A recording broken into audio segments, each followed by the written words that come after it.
এই ঐতিহাসিক ময়দানে কথা বলেছেন আল্লামা লুৎফুর রহমান রাহিমাহুল্লাহ। চলে গিয়েছেন আমাদেরকে ছেড়ে। তিনি বলতেন, ইনশাআল্লাহ মিজান আবার আসবে। হুজুর, আমি তো আসলাম, আপনি তো আমাদেরকে ছেড়ে চলে গেলেন। সোজা কথা, সংক্ষিপ্ত কথা, চূড়ান্ত কথা, শেষ কথা, মিজান আবার আসবে, বিজয়ীর বেশে আসবে।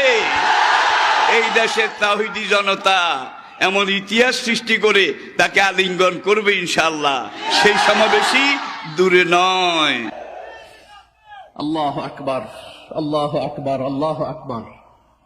গলায় কোনো সুর ছিল না, সুর দিয়ে কথা বলতেন না, কিন্তু এত চমৎকার শব্দের গুণন, এত চমৎকার প্রেজেন্টেশন, এত চমৎকার ভাবে ঐতিহাসিক বর্ণনাগুলো তিনি উপস্থাপন করতেন। মন্ত্রমুগ্ধ হয়ে আমরা আল্লামা লুৎফুর রহমানের কথা শুনেছি।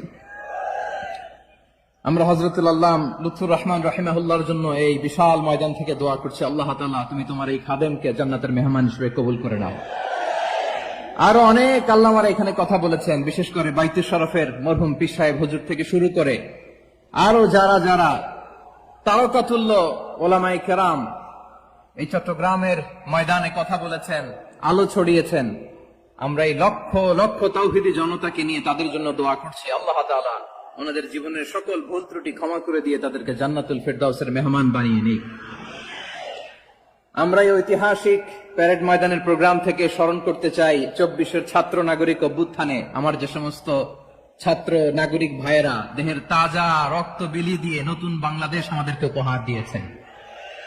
বিশেষ করে আপনাদের এই চট্টগ্রামের শহীদ ফাইসাল, শহীদ ওয়াসিম সহ সকল শহীদকে আল্লাহ তাআলা কবুল করুক। আমরা সবাই পড়ি আমিন। প্রিয় ভাইয়েরা, আমি নগণ্য একজন কোরআনের ছাত্র, এত বিশাল মঞ্চে এত বড় প্ল্যাটফর্মে কথা বলা আমার জন্য সাজে না। তারপরও আমাদের মুরব্বীরা আমাদের ডানে বায়ে বসে আছেন, ওনাদের আদেশ ক্রমে, ওনাদের অনুমতি ক্রমে কিছু কথা আজকের এই ঐতিহাসিক প্রোগ্রামে আপনাদের সামনে উপস্থাপন করার চেষ্টা করব। ওমা তাওফীকি ইল্লা বিল্লাহ।